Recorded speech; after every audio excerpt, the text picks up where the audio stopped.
Our upcoming conversation will have details of war and terrorism that may be uncomfortable for some viewers. Viewer discretion is advised. The Israel-Hamas war is now well into its third week, with horrific details emerging from the communities attacked by Hamas terrorists on October 7th. Joining us now to discuss some of those details, the ongoing debate over aid entering the Gaza Strip, and the Israeli government's response to ongoing calls for a ceasefire, is Eylon Levy, spokesperson for Israeli Prime Minister Benjamin Netanyahu. Mr. Levy, thank you very much for joining us today. Thank you for having me on the show. There have been some horrific details emerging from the kibbutz Be'eri. What exactly has come to light in regards to the atrocities committed there? You know, it's been 3.5 weeks since the October 7th massacre, and we're still getting more evidence dripping in about the horrific atrocities that Hamas committed, not just in kibbutz Be'eri, but all around. Kibbutz Be'eri specifically has become a symbol of the October 7th massacre because it was literally decimated. Hamas murdered 10% of its inhabitants and took about another 10% hostage.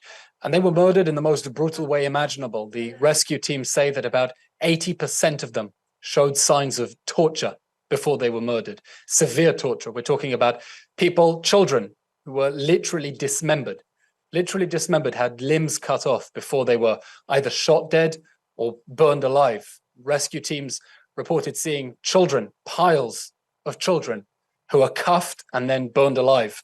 And I've personally seen the images that we've been sharing with world leaders of those atrocities. And we're talking about people who weren't just set on fire. Clearly, they had accelerant poured on them because they were literally burned to a coal. In some cases, rescue teams are literally sifting through the sort of human ash that the world hasn't seen since Auschwitz and identifying people either by their teeth or, even worse, by their dental implants, because nothing else survived. And it wasn't just Be'eri, it was Israeli villages all around the south of Israel. And that's why we as a country have now made the very difficult and painful decision that we have no choice but to destroy Hamas as a governing and military body inside the Gaza Strip, so it can never again perpetrate these, I would say ISIS, but ISIS Max style atrocities that we saw on October 7th.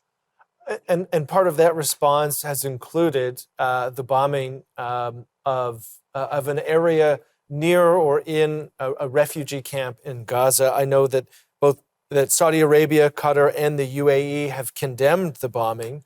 Your office has mentioned that you were targeting a Hamas leader or Hamas commander. Can you give us any insight into the individual whom you were targeting in that instance?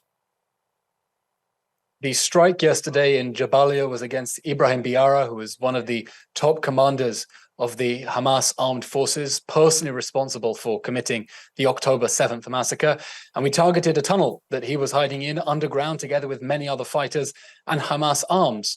Now, what happened is we struck that tunnel between the streets, and because Hamas had built a whole network of tunnels underneath civilian areas, arming them to the teeth with rockets, it appears that caused some of the damage that we saw to nearby buildings, because Hamas had been using innocent people as human shields, innocent people who, by the way, Israel warned 2.5 weeks ago to get out of the way, and has been urging and repeating that call for people to get out of the way. By the way, most residents of northern Gaza have already evacuated to the south temporarily for their safety, as Israel has been urging them to do.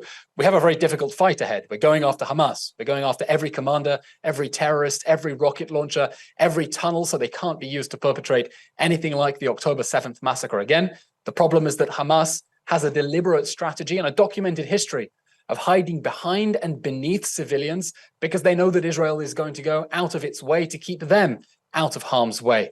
So we're fighting with one arm tied behind our back and doing everything we can to get civilians out of harm's way, warning them to leave, giving them more than enough notice that we have by now sacrificed a lot of the element of surprise.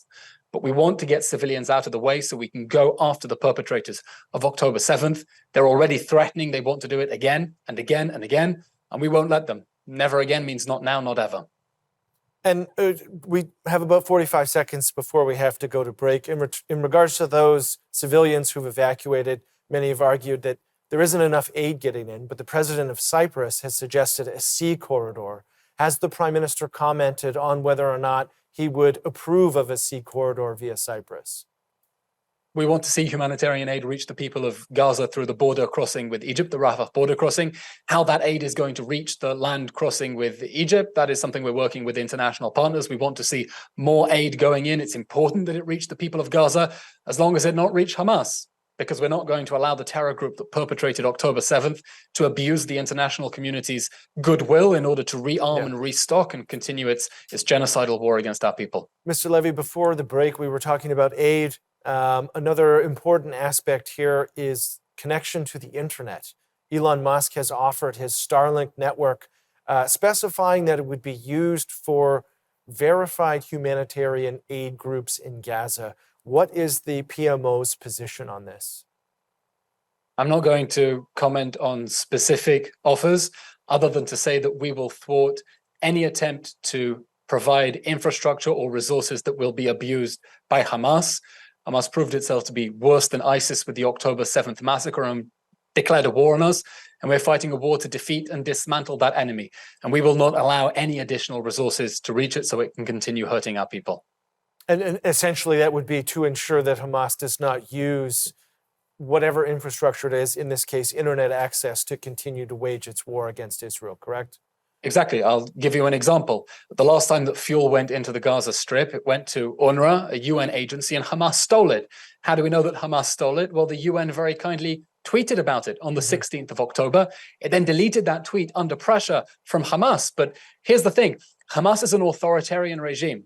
It's an authoritarian jihadi regime that controls the distribution and allocation of resources inside the Gaza Strip. There is no one else with guns that can stand up to the men with ski masks and Kalashnikovs when they come to steal their fuel and medicine. So we have to be very careful that, of course, humanitarian aid to the people of Gaza, to civilians, absolutely. But that cannot be exploited by Hamas. The same Hamas that, by the way, has already stockpiled more than enough food, more than enough fuel, more than enough medicine to fight a long and drawn-out war against the Israeli people.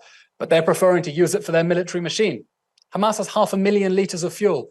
There's enough fuel in Gaza to circumnavigate the globe in a Boeing 747. But Hamas is preferring to use that fuel to ventilate its tunnels underneath hospitals and not release it for the hospital ventilators above ground. So we know that Hamas, the government of Gaza, is well stocked, and we're determined to thwart any attempt to allow it to build up its stocks any further and divert aid away from the people of Gaza who need it. One of your tweets recently highlights this point in terms of the conditions in which ordinary civilians live under Hamas. You tweeted that there was a tip line created in terms of an opportunity for those living in Gaza to provide information in regards to where hostages are. Is anybody taking you up on that offer?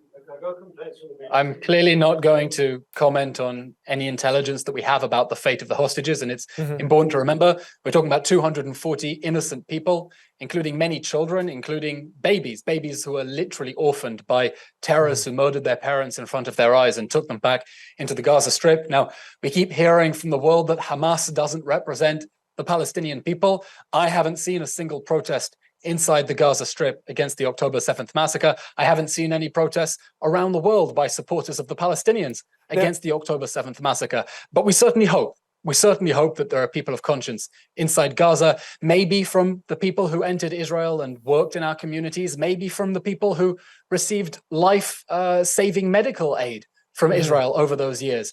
We hope there are people of conscience who will do the right thing, and Israel is offering a financial reward and assurances of safety for any Palestinians who get in touch and tell us where Hamas is holding our stolen children. And on the diplomatic front, Bolivia has cut off ties with Israel in response to the bombing of Gaza. I know that those relationships with Bolivia are relatively new. They're roughly 3 years old. Has the Prime Minister provided any comment on the fraying of that relationship? We're providing an international coalition to fight Hamas just as the world fought ISIS, and we know that the free world is behind us.